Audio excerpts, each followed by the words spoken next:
Seguimos en esta noche de Evolución Humana la invitación a dos científicos de nuestro medio, pero renombrados a nivel internacional, como el doctor Hugo Levato y el doctor José Ignacio Castro. La astronomía y la física de la mano para poder explicar y entender un poco más el legado de Stephen Hawking, este físico teórico británico que tanto nos sorprende al día de hoy, que sus estudios, sus investigaciones, no solamente se concentraron en los agujeros negros, sino también, como decía recién el doctor Castro, dominaba la teoría de la relatividad de Albert Einstein para poder luego desarrollar otros conceptos.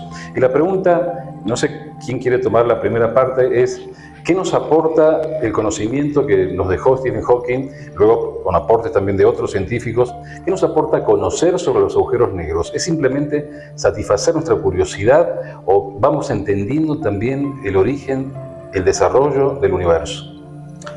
Sí, eso es lo mismo que le pasó a Colón cuando salió a... había razones económicas también en lo de Colón, pero indudablemente que esto nos explica de dónde venimos, quiénes somos y hacia dónde vamos, que son las preguntas básicas de la filosofía, de muchas ciencias. Y bueno, saber de dónde venimos, cómo vamos a desaparecer, cuáles son las cosas que nos pueden perjudicar. Este experimento del DART chocando con un asteroide, ¿viste? Es un ejemplo de que, bueno, nos tenemos que defender sobre estas cosas naturales, ¿no?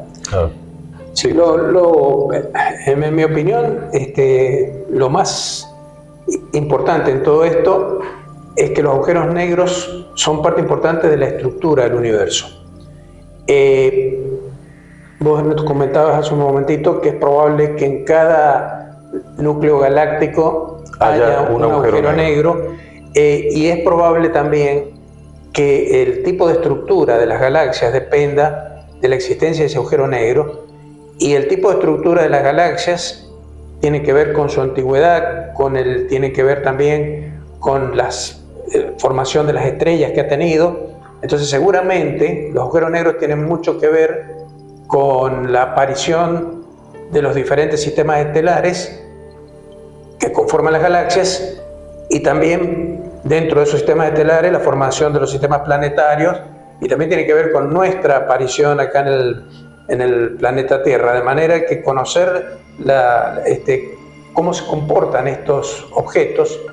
A ver, el agujero negro ciertamente es un concepto teórico, un concepto teórico que, como explicaba Hugo, comienza por allá por el señor Mitchell, creo que era, por allá por el 1700 más o menos, pero que planteó cosas ya interesantes al poco tiempo de aparecer la relatividad general. Por ejemplo, un señor llamado Oppenheimer, que tuvo que ver con el desarrollo y dirigió el proyecto Manhattan bomba atómica. De la bomba atómica. Oppenheimer fue el primero que hizo un estudio sobre el colapso gravitatorio y estuvo a un momento de introducir el concepto de agujero negro, y no lo hizo porque la idea del agujero negro, de alguna manera, con la existencia de lo que se llama una singularidad en su centro, era un concepto que, en cierto modo, digamos, nos aterra a los seres humanos, pensar en la existencia de la posibilidad de que nuestro espacio pudiera desgarrarse, como ocurre en los agujeros negros. Nuestro espacio-tiempo es un concepto que digamos, que nos cuesta, es difícil incluso imaginarlo. El colapso gravitatorio era un preanuncio después del concepto de agujero negro que comenzó a desarrollarse recién alrededor de los años 60, más o menos. Pero el conocimiento de los agujeros negros hoy en día se considera fundamental para poder analizar, por ejemplo, por qué las galaxias no solamente pueden tener ese agujero negro en su centro, sino también tienen una barra central. Es una cosa muy curiosa, porque es una especie, digamos, de quebrar la simetría circular que debería tener la galaxia para pasar a tener una simetría en una dada dirección del espacio. ¿Por qué aparece eso? ¿Cómo ocurre eso?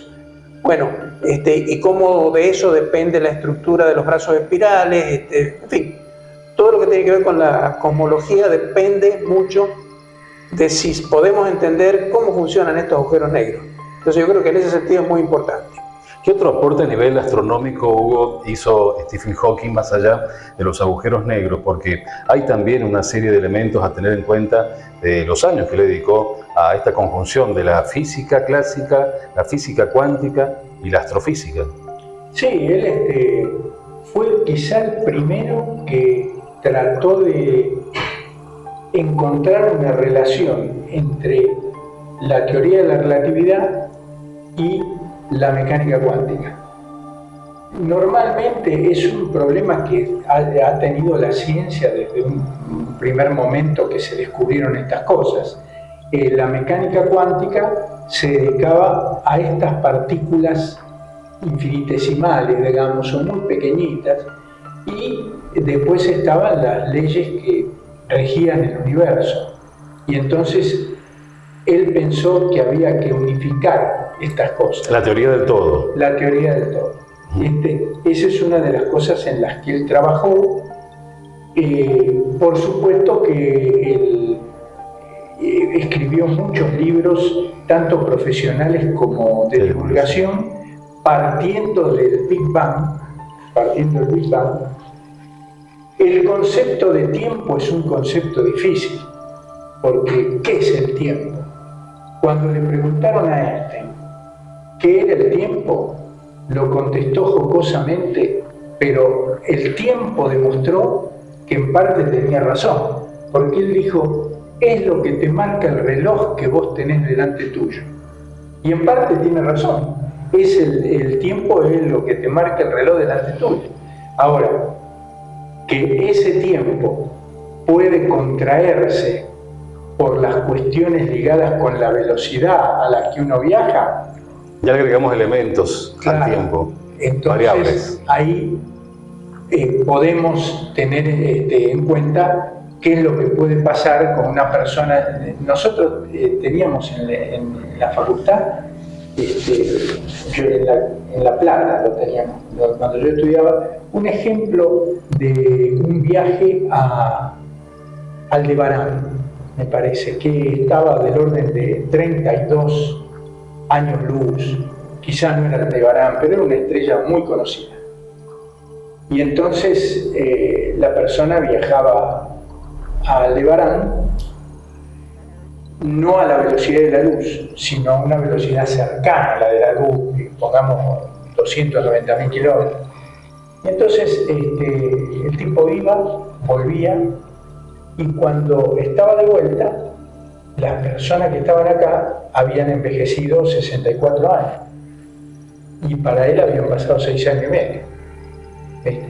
Entonces es una cosa muy interesante, y eso le interesa a la gente. Es decir, estas cosas que parecen así tan abstractas, en última instancia, tienen algún efecto práctico, como pasó con muchas cosas. Es decir, hubo gente que estableció las leyes que dieron origen a los motores eléctricos, y cuando expuso en la Royal Society esas leyes, alguien le preguntó ¿para qué servía esto? Y el tipo dijo, yo no tengo la más remota idea ahora, pero después todos los, creo que fue Faraday, todos los se basaba después. Cuentan que la reina Victoria le preguntó ¿de qué sirve esto? Y él le contestó, señora, ¿de qué sirve un bebé recién nacido?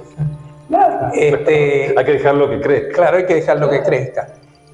Mirá, de hecho los sistemas GPS tienen una doble corrección de relatividad. Una por el movimiento de velocidad, ese retraso en los relojes, pero resulta que también hay un retraso debido a la relatividad general, no un retraso, sino un adelanto debido a la relatividad general por la altura en el campo gravitatorio donde está ubicado. Hay que tomar en cuenta los dos efectos para corregir los tiempos de viaje de las señales que van desde la posición de la persona y el satélite, y para que entonces pueda el satélite registrar correctamente la posición. Si no fuera por esas correcciones relativistas, lo que hoy en día tiene errores de metros, si no fuera por esas correcciones tendría errores de centenas de metros. Y hablando ya de la variable de tiempo, para ustedes, luego de haber analizado, estudiado, no solamente lo de Stephen Hawking, sino lo que la física clásica, la física de partículas y la astrofísica, indican, ¿es posible los viajes en el tiempo? Porque algunos autores dicen, es posible, pero únicamente para el pasado, no para el futuro. Otros dicen lo contrario, para el futuro, pero no para el pasado. Al futuro sí. Sí, para el futuro, al futuro es posible. Sí, sí. Tanto yendo a un agujero negro, arrimándose a un agujero negro, donde el tiempo se vuelve más lento para la persona que está ahí. Entonces cuando vuelve habiendo envejecido menos. Claro. Entonces llega al futuro, digamos. El que se quedó en tierra sigue envejeciendo. O bien por la adquisición de una alta velocidad, que es el caso que citaba Hugo, de ir a una estrella a muy alta velocidad y volver, digamos. Ahí también el efecto. Ir al futuro es posible. Ir al pasado no. Ir al pasado plantearía problemas serios con la causalidad, entre otras cosas. Claro. El famoso caso de si uno podría matar a su propio abuelo, padre o al abuelo, o al abuelo, entonces O sea, hay problemas filosóficos. hay problemas filosóficos que la ciencia en última instancia sigue siendo una forma de filosofía. Seguro. Y con respecto, doctor Hugo Castro, a la teoría del todo, ¿cuál es su opinión? ¿Se puede llegar a lograr en el futuro, a través de más estudios científicos, lo que era el sueño de Hawking, que lo sorprende la muerte, no pudo seguir, pero quedó allí latente la teoría del todo? A ver, el deseo de todos los físicos, encontrar una teoría que pueda derivar la explicación de todas las cosas. Pero hay que recordar lo siguiente, toda teoría parte de principios que son indemostrables. Por ejemplo, la teoría electromagnética plantea la carga eléctrica, pero no le dice a usted lo que es la carga eléctrica. Lo único que explica es, la carga eléctrica es algo que funciona de la siguiente manera. Y la describe, nada más, pero no dice de dónde viene. En la teoría cuántica tenemos una explicación para la carga eléctrica. Es una medida de la probabilidad de emisión de un fotón virtual. Ahora, la pregunta es, ¿por qué las partículas tienen esa probabilidad de emisión de fotones? Eso es otra cosa que tampoco la sabemos. Hará falta tal vez una teoría posterior que aclare eso. Entonces, aunque tengamos una teoría que explique la totalidad de los fenómenos, de todas maneras, los principios siempre plantearán incógnitas y requerirán que sigamos estudiando. Por otra parte, lo más probable, por lo que uno viene viendo, es que la naturaleza permanentemente nos está presentando fenómenos nuevos. Entonces, lo más probable es que el conocimiento sea como un pozo sin fin, inagotable. En relación, doctor Hugo Levato, a los agujeros de gusanos y otras invenciones para algunos, otros son ya modelos físicos, matemáticos, astronómicos.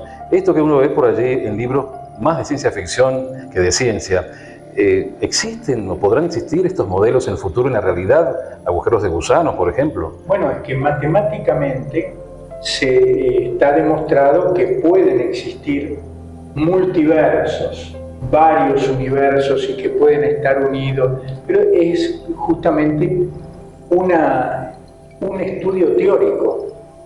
Va a ser muy difícil, aunque uno no puede decir que nunca, pero va a ser muy difícil probar la existencia de este tipo de cosas desde el punto de vista práctico para decir, bueno, esto es así. Cosas que eran muy difíciles de probar, por eso no digo nunca, pero cosas que eran muy difíciles de probar en su momento, como por ejemplo el desvío de la luz por un cuerpo masivo, por la gravedad, eso se probó con eclipses de sol que alguna vez comentamos, en 1918, por ahí, un eclipse de sol en Sudáfrica. La contracción del tiempo, que también era una cosa bastante teórica y de decir esto va a ser difícil, y bueno, también se probó que el reloj que va en la cápsula espacial, porque por más que viaje a una velocidad de 30.000 kilómetros por hora, igual el tiempo se contrae, muy poquito. Para nosotros es de todos los días, no tenemos problemas. El ser humano, con la teoría de Newton y el tiempo permanente de Newton, se la arregla perfectamente. Ahora, si vos querés usar el GPS, como decía José recién, querés meter un misil por una ventana, porque todo esto tiene también sus implicancias bélicas. Este tema del DART, chocando contra un objeto que tiene apenas 150 metros de diámetro, a 11 millones de kilómetros. Imagínate cómo no va a poder meter un misil por una ventana cuando vos estás sobre la Tierra. Y a 23.000 kilómetros por hora. Y a 23.000 kilómetros por hora. Porque justamente el choque es por interacción de la cantidad de movimiento. Es por la velocidad, porque la masa era una cajita de 570 kilos. Claro. Bueno, y ya para terminar en este segmento, este programa que hemos querido dedicarle a tratar de descifrar, traducir para el gran público los hallazgos, los aportes de Stephen Hawking al mundo de la ciencia. El doctor José Ignacio Castro, para usted, como físico, como un estudioso, un investigador que con curiosidad sigue hasta el día de hoy latente, porque lo conocemos, ¿cuál es el aporte para usted más importante que ha hecho Stephen Hawking a la ciencia y a la humanidad? Es difícil porque ha hecho muchos aportes importantes. Yo creo que el aporte más importante de Stephen Hawking es la cantidad de vocaciones científicas que ha despertado. Porque muchísima gente motivada por esa pasión que se veía en Hawking para de alguna manera sobrevivir a todas sus dolencias físicas y tener una búsqueda de una libertad intelectual que le permitía en cierto modo viajar a otros mundos a partir de su intelecto, ha sido muy motivadora para muchísima gente. Yo creo que ese es el aporte más grande. Y en el aspecto científico, un montón de cosas. Sus teoremas de singularidad referidos al espacio-tiempo, su descubrimiento de la radiación de Hawking, el problema de la identificación de la entropía con el área de los agujeros negros. En fin, hay una cantidad importante de aportes concretos que se podrían mencionar, pero yo me inclino por elegir, digamos, el aporte a la humanidad, que significa su ejemplo y su motivación. Realmente coincidimos con el doctor Castro porque con solo poder utilizar 2 dedos, que era lo que podía mover Stephen Hawking, y una parte de su cara, era lo único que sus músculos que podía contar. Todo lo demás no tenía posibilidad de un mínimo movimiento. Siempre tenía las personas al lado de él para que pudiesen ayudarle y de allí en adelante su voz podía salir a través de todo una cuestión electrónica, un sistema especial que se le creó para poder comunicarse hacia el exterior y de allí en adelante dictar sus libros, sus teorías. Bueno, la complicación que tiene que haber tenido esa persona para poder llegar a doctorados y al nivel científico que llegó con estos aportes realmente impactantes. Doctor Hugo Levato, la misma pregunta para usted. ¿Cuál fue el aporte humano, científico que hizo Stephen Hawking? Mira, yo creo que todos esos libros que vos tenés ahí de divulgación, sí, para mí es un aporte fundamental para el gran público que no sabe de física y no sabe de astronomía. Y yo creo que esa es la gran virtud del divulgador, poder poner, sin meterse con fórmulas ni con teorías que solo comprenden los profesionales, explicarle a la gente cómo es nuestro universo, cómo se desarrolló, de dónde viene y a dónde va a ir a parar nuestro universo.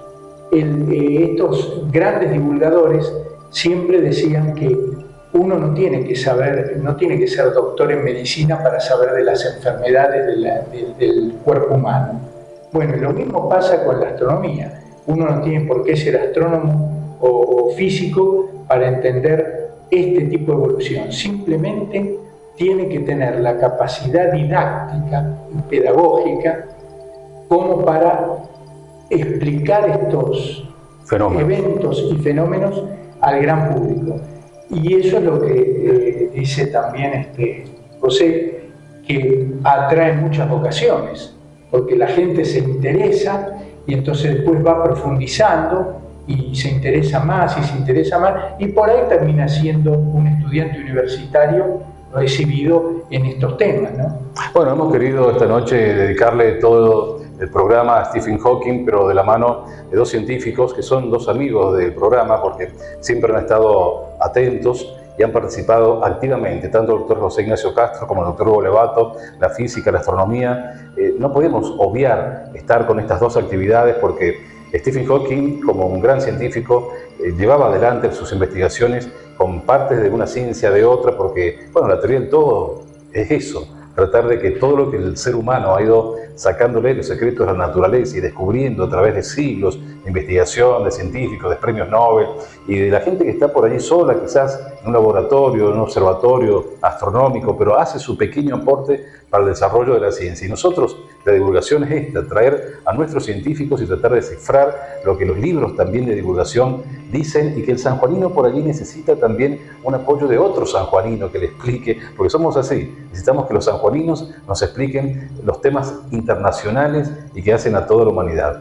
Muchas gracias a los dos por estar acá, muchas gracias por siempre colaborar con Evolución Humana. Gracias por la invitación. Vamos ahora a otro segmento que tiene que ver con la recomendación y el concurso de libros.